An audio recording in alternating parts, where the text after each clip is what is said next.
každý přeci širokorážný. U každý starající plně. Já ročně takový řeknu 200-300 stěňat. V životě kolem nebyl žádný problém. Občas ho někdo nakoupil všecko. No, moc jo. To by tak jak něco vychází. Ale pánové, Češi se tam o tom domluvili. Já to musel být Mako. Vypít našich kořálky, to je docela úsměvný východ. No ale co z toho? Vypít 5 vaše kořálky, hodí kopika do vzduchu a stůlnout. Na Bělidlo chodil Mezar, ten si ke studení dal parku kořálky, vrátí do sebe, na hodinku si ustlal, pak čapnul koštělky do města za Mezarku. A ten říkal, tak pan to já něco povím. Ono zrichtovat se odpoledne, ale večír jako tapír, jak divá zvěř a padnou do porechu a tam vychrupovat, na to nic není, to chce pěkně po ránu. Já si vašku kořálky a pak si tam celý den hezky poťapat, pochodím. Nechceme si vlastně pochodit, si spíš poležit.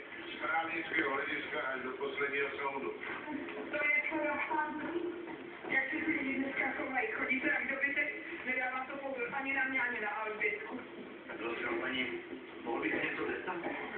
To je bez tohle. A pomůž.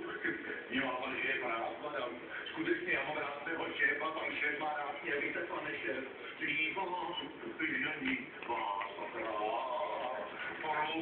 Můžete takhle prostředí pracovat, pane doktor. Co mám dělat, Pilsila, paní? Netěší mě to, ale co mám dělat? Jak ten majitel operichané obludy se na to dívá a co se nakoče? Tak správně. Tak to člověka musíme zazvít. Je to místná potíž, milostivá paní generální ředitelová. Já jsem si to zatím celé tady promyslel, ale bohužel trestní řízení z toho neudělá.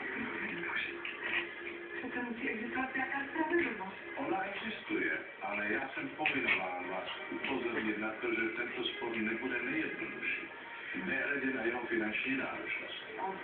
Ale Šuprovovi se svým manželem je generálním ředitelem akciové společnosti, tady si nám to nehrají vůbec žádnou roli. Dobrá, beru na vědomí. Milostivá paní, kdybyste si sedla laskavě sem, já vám řeknu něco, co není určeno cizím uši. Krásný Otostovko jsem se myslí vážně. Že v matě, tak je chce podojit. Je tak, vidíte, že se mu dělá srandu. Prachy potřebuje občas každý, ty style. Já na dílu. Kde si to dělal? Já jí dám, že můj táta byl bezpečný.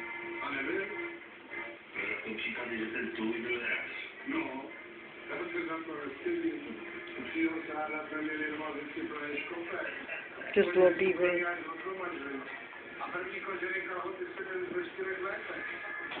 Čím stojí,